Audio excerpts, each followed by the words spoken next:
प्रिय सज्जनों, एक बार सदगुरु का जयकारा सभी सज्जन लगाओ। बोलिए संत सम्राट सदगुरु कबीर साहेब की जय, संत समाज की जय, भक्त समाज की जय, सभी महापुरुषों की जय। सर्वप्रथम संत सम्राट सदगुरु कबीर साहेब को नमन करते हुए एवं पूजा के योग्य सभी संत समाज, सत्संग में विराजमान सभी सज्जन एवं श्रद्धा मुक्ति देवियां, नन्हे मुन्ने बच्चे, मैं आपके बीच में अपना थोड़ा सा विचार रख रहा हूं और आप इतनी दया करना कि उसे ध्यानपूर्वक सुने।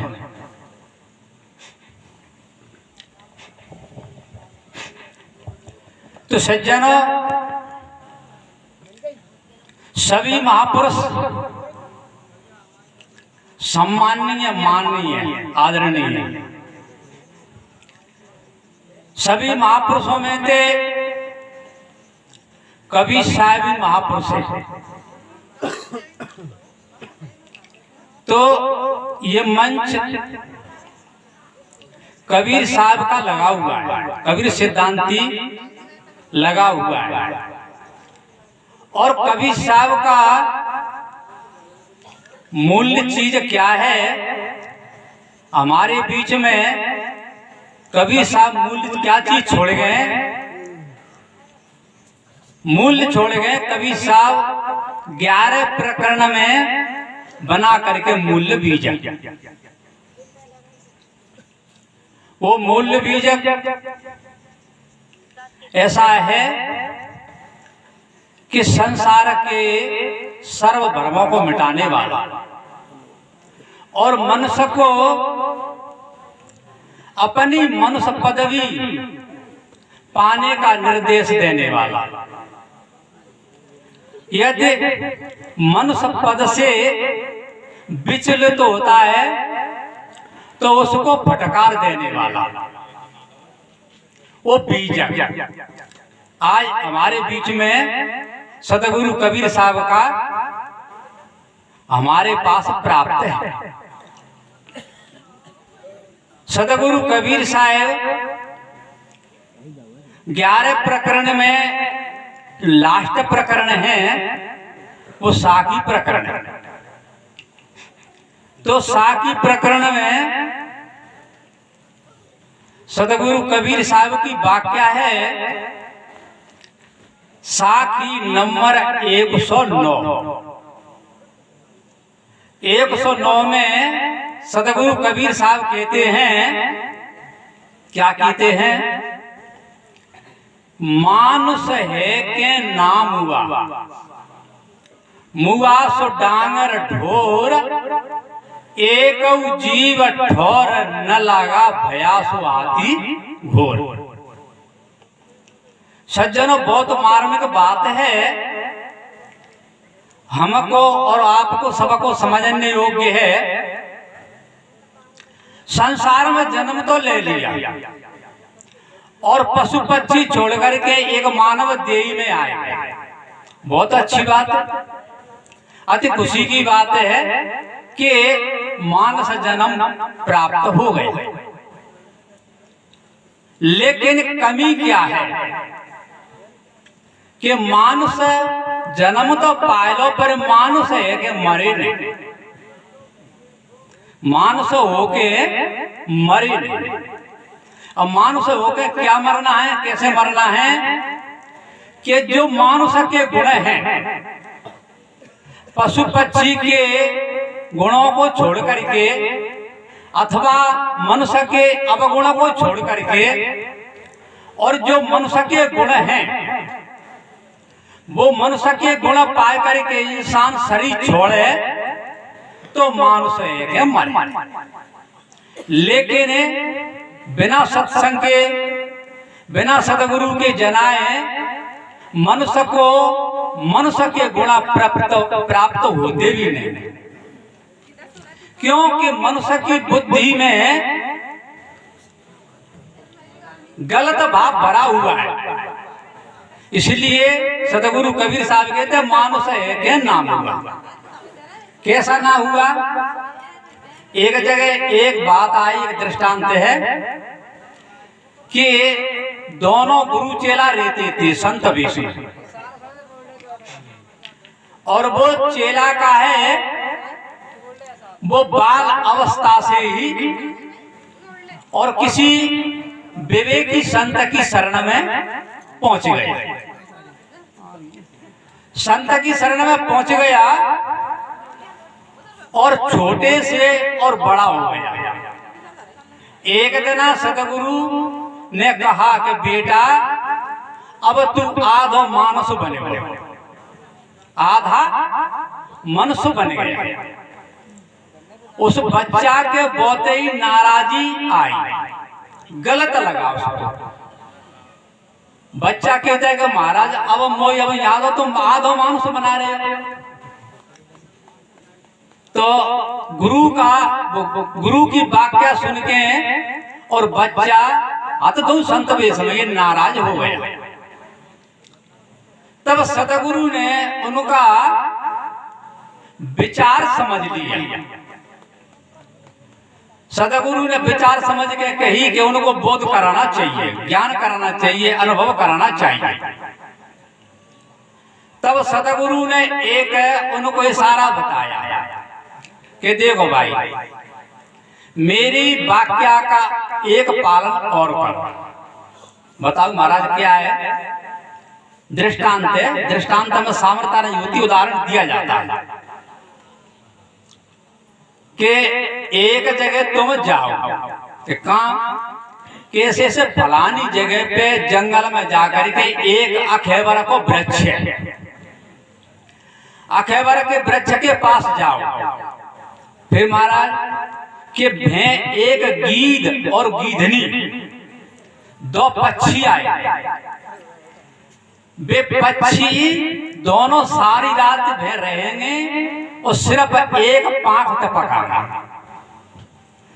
वह पांख लेकर के और तुम ऐसा करियो, ऐसे मनुष्य अपने नेत्रों से चश्मा लगाता है, इसी प्रकार उस पांख है अपने नेत्रों से लगा करके और जहां अधिक भीड़ भाड़ हो, जहां मनुष्यों की अधिक संख्या हो, वह लगा करके उस पांख में से देखना। ऐसे चश्मा से देखते तैसे चश्मा लगाते तैसे लगा करके देखते और उनको देख करके और फिर अपनी तरफ देखना। सज्जनों वो शिष्य चला गया और जैसा गुरु ने सारा बताया वैसे ही सारे पे चला गया। बस जंगल में पहुंचा अखेवर के पेड़ के नीचे और वास्तव में दो गीद और गीदनी दोनों पक्षी आए। उनने सारी रात में एक पंख टपकाया। अब पंख ले जा करके और वो शिष्य कहाँ गया जहां अधिक मेला था, कोई अधिक भीड़ थी या कोई अधिक सिटी बड़ी थी, भे गए। अब पंखे लगाए करके नेत्रों से देखो, विचार करने की बात है, सोचने की बात है। पंख नेत्रों से लगा करके देखा तो जो मनुष्य महापुरुषों की गिनती में कहलाए जाते, अच्छे विद्वान पंडित, अच्छे ऋषि मुनि महात्मा, अच्छे सेठ साहूकार अथवा अच्छे पंच नीति के लोग, उनकी प्रति देखा तो उनका कोई कोई अंग मनुष्य का दिख गया, बाद बाकी का अंग पशु पक्षी रीछ बांदर का दिखा। सज्जनों, विचार करने की बात है।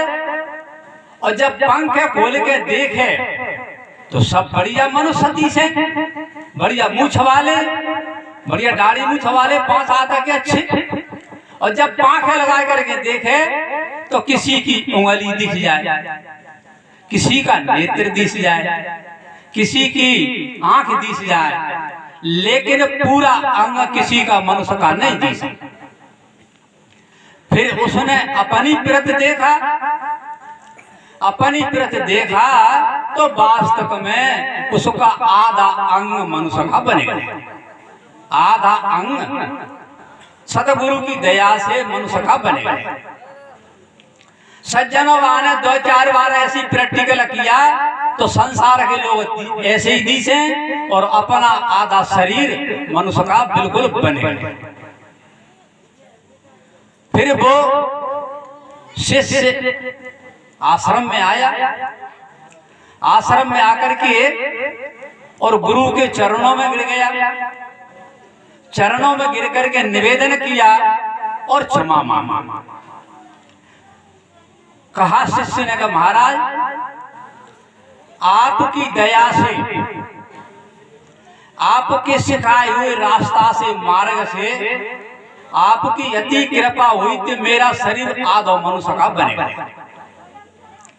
और आपने बताया जो बाद बाकी के मनुष्य थे, अच्छे अच्छे कहलाने वाले थे, उनका शरीर किसी का मनुष्य का नहीं बना, किसी का एक आधा अंग बन गया है।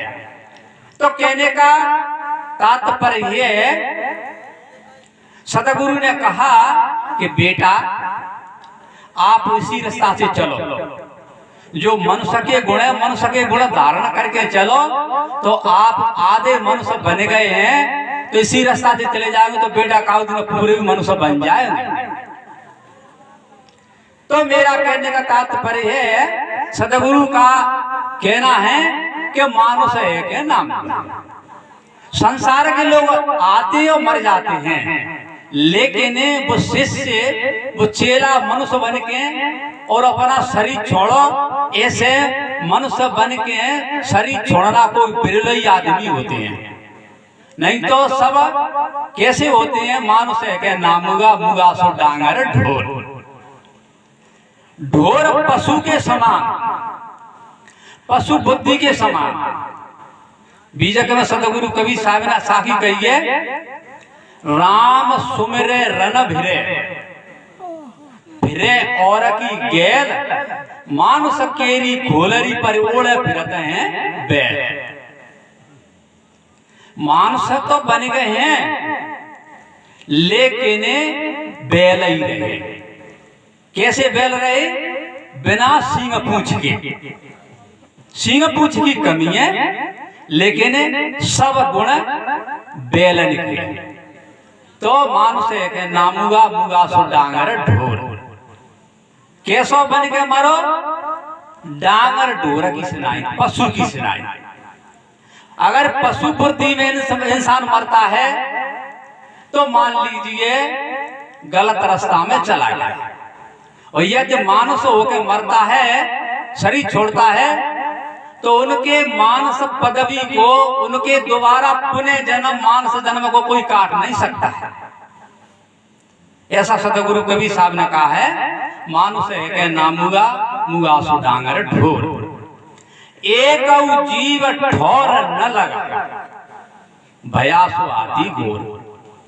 अब पशु योनि के, पशु के जो गुण धारण करके मरता है तो वो ऐसा जीव कई ठोर ठिए लगने वाला नहीं। क्यों? कि जब तक मनुष्य के गुण नहीं आएंगे तब तक पुनः मनुष्य का जन्म मिलना संभव नहीं है। कैसे नहीं है? कि जहां कहा है प्रालब्ध पहले बनी, ता पीछे बनो शरीर और तेरो भोग तोई को मिले, यो कति कहे कवि। एक जगह और कहा है, जाता भाषा और मन का ये ही तमाशा। जहां तुम्हारी लगी हुई है, मदरा मास में लगी हुई है, बेविचार में लगी हुई है, गलत भावना में लगी हुई है, बढ़ियाई बेईमानी में लगी हुई है, तो मान लीजिए वही पिराल बनेगा। तो आपको या हमको वही शरीर धारण करना पड़ेगा। ताकि सतगुरु कबीर साहब ने बताया है कि भैया मानुष है कि मरो, पशु है कि मत मरो।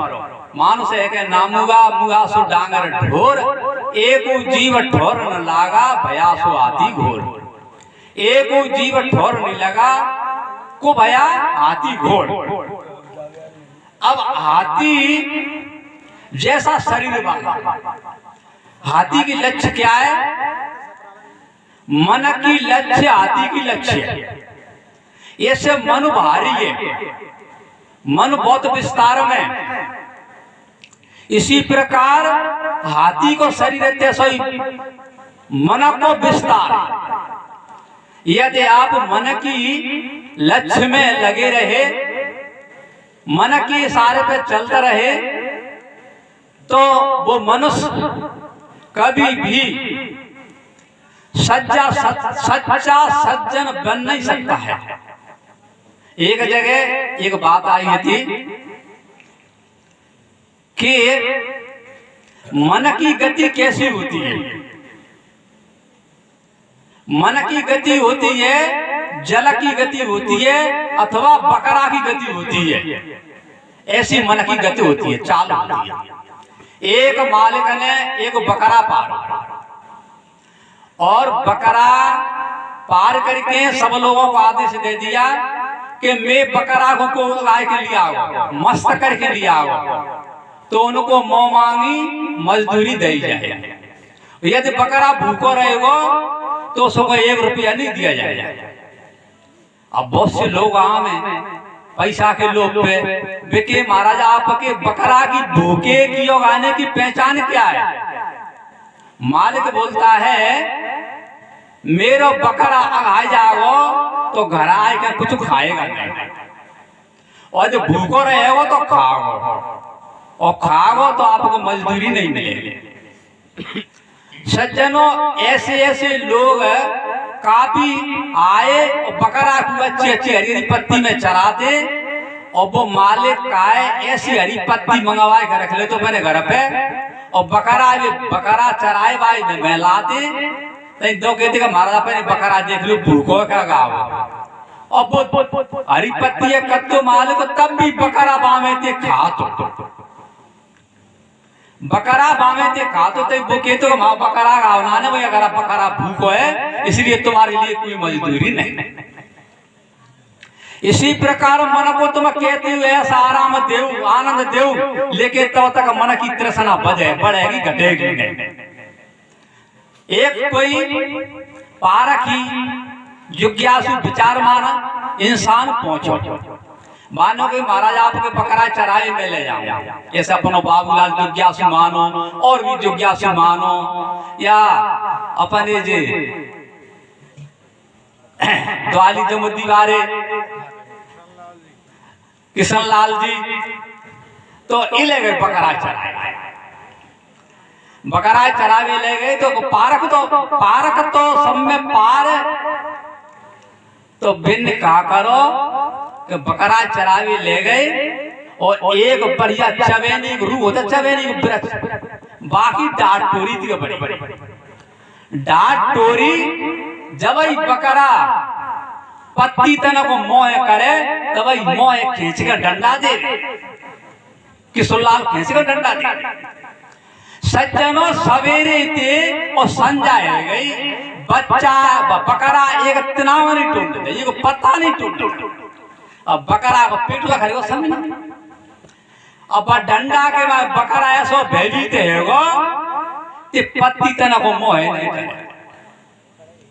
सज्जनों घर लिया शाम के टाइम मान लो कोई महाराज लोग पे बकरा और चरा के देख लो जो भूखो है का गाय भूखो है का गाय अब बकरा के दो पेट वाला खर गए सभी ना कहते चरण ही नहीं दो दिनों भर अब बाने वो हरी हरी पत्ती करी मालिक ने बकरा की मौत है ना हरी हरी पत्ती करी अब बान डंडा दिखा किशोरलाल ने कि देखो महाराज देख लो तुम्हारा बकरा भूखो क्या गावे और जब तक डंडा दी से बकरा है तो तक डंडा के भेकी मां बकरा ऐसो भेबी देगो पत्ती तने को मोह कते नहीं कर अब मालिक ने कही के कारण क्या है बकरा के पेट में कछ ना आज बकरा पत्ती क्यों रखा है तो जिन्हें कही कि महाराज तुम्हारी माई देखाई कि बकरा पत्ती नहीं टोरे हो तो बकरा आएगा और बकरा पत्ती टोले हो तो बकरा भूखो है इसलिए महाराज भूखो का गाँव है क्यों बताओ मानने को भैया तेई माई तेहते जो तेई माई बाग की आई ताते तो बकरा आएगा और वैसे बकरा के पेट में कछु है तो ना तो मानने गई भैया महाराज अब माई मेहनत दो कि तुम्हारी मेहनत तो देगा कि कारणों का आएगा बकरा चरण आ रहा हो भूखों को भूखो है बात का है मानो भाई पहले तो महाराज मैं मांग होती थी कि माई मजदूरी दियो और फिर तब बताओ जितने तुमने मजदूरी पर बकरा चरवा लो है बिन की पूरी मजदूरी दियो तब मैं उसको सेंस बताऊंगा और नहीं दोनों नहीं बता तो बाने मालिक ने बाने जब बकरा की मजदूरी मांगी चराई की तिथियों तो बाखों दे दे और फिर बाद में जितने वे लोग चराया है बकरा है तिनकी मजदूरी ले ले तई बाने कही मालिक ने कहा तो बताओ भैया आप बताएंगे तो बेने कही किशोरलाल जैसे चतुर ने व्यापार की ने कि महाराज बकरा की गति और मन की गति और पानी की गति एक होती है तुम बकरा को किसी को चराओ किसी को खवाओ तब भी बकरा चरे माने मन को तुम कितने ऐसा आराम देव अच्छे अच्छे खाए देव अच्छे अच्छे पदार्थ खाए दो अच्छे अच्छे कपड़ा पहनवे दो तब भी मन की पूर्ति नहीं होगी तो सतगुरु कबीर साहब कह रहे मानुष है के नामुआ मुगा सो डांगर ढोर और एक जीव ठोर लागा भयासु हाथी घोर हाथी मन वालो मनुष्य अगर शरीर छोड़ेगो मृत्यु को प्राप्त होगो तो वास्तव में हाथी ही बनेगो क्योंकि हाथी की बराबर मन की विशेषता होती है एक जगह रामायण में कहा है गो गोचर जा लगे मन जाई सो सब माया जानो भाई जहाँ तक मन की दौर है तहाँ तक माया है और मन ही जीव का बंधन है मनो ही सारे कर्म सदकर्म से रोकता है और गलत कर्म की ओर ले जाता है इसलिए भाइयों अपने मन को बस में करो जैसे बकरा को पीट पीट के बस में करो तैसे सार शब्द के डंडा मार मार करके सार शब्द के डंडा मार मार करके और इस मन को सुबह करो तब आपका हमारा सबका कल्याण होगा तभी मानस पदवी पाने का मानस जन्म पाने का मन को फल प्राप्त होगा नहीं तो मनुष्य जन्म लेकर के अज्ञानता अवोधता में शरीर छोड़ दिया तो हमारे मानस शरीर धारण करने का कोई लाभ नहीं मिला और बस इन्हीं वचनों के साथ मैं अपनी वाणियों का विराम लेता हूँ बोलिए संत सम्राट सतगुरु कबीर साहेब की।